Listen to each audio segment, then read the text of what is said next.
बघा एक अपडेट आहे ते म्हणजे वाल्मिक कराडला सीआयडी कडून अटक झालेली आहे आणि त्यानंतर आता सीआयडीचे एक पथक वाल्मिक कराडला बीड जिल्ह्यातील केजकडे घेऊन गेलेलं आहे। आता केज कोर्टामध्ये रात्री कराडची उशिरा सुनावणी होणार आहे आणि सीआयडीची विनंती केज कोर्टाने मान्य देखील केलेली आहे। बघा यातली अपडेट बातमी तीच आहे आता की हे पथक आता बीडच्या दिशेने रवाना झालेलं आहे। केज कोर्टात कराडला हजर केलं जाईल आणि पोलिसांची विनंती देखील कोर्टाने मान्य केलेली आहे। रात्री उशिरा त्याला कोर्टामध्ये हजर केलं जाईल। केज कोर्टात रात्री उशिरा सुनावणी पार पडेल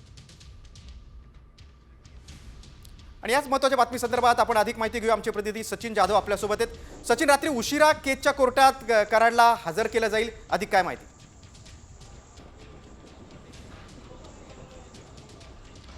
नक्कीच आत्ताची खरं तर सर्वात मोठी बातमी आहे। बीडचे सरपंच संतोष देशमुख हत्या प्रकरणात संशयित आरोपी असलेले वाल्मिक कराड आज दुपारी 12:15 वाजता ज्या पुण्यातील पाषाण परिसरात असलेल्या सीआयडीच्या ऑफिसला स्वाधीन झाले, त्यानंतर आत्ता काही वेळापूर्वी खरं तर त्यांना सीआयडीचं एक पथक केजच्या दिशेने घेऊन गेलेलं आहे। सायंकाळी उशिरा खरं तर केज न्यायालयाला सीआयडीने विनंती केली आहे की त्या ठिकाणी रात्री उशिरा त्यावर सुनावणी व्हावी। ती सुनावणी ही न्यायालयात होईल, मात्र त्या अगोदर न्यायालयाने त्यांची ही विनंती ही खरं तर मान्य केली।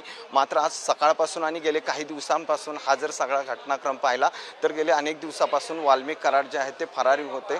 मात्र त्यानंतर आत्ता आज सकाळी पुणेच्या आपण सीआयडी कार्यालय आहे तिथं आपण स्वाधीन हो असा एक व्हिडिओ केला आणि त्यानंतर ते या ठिकाणी आले।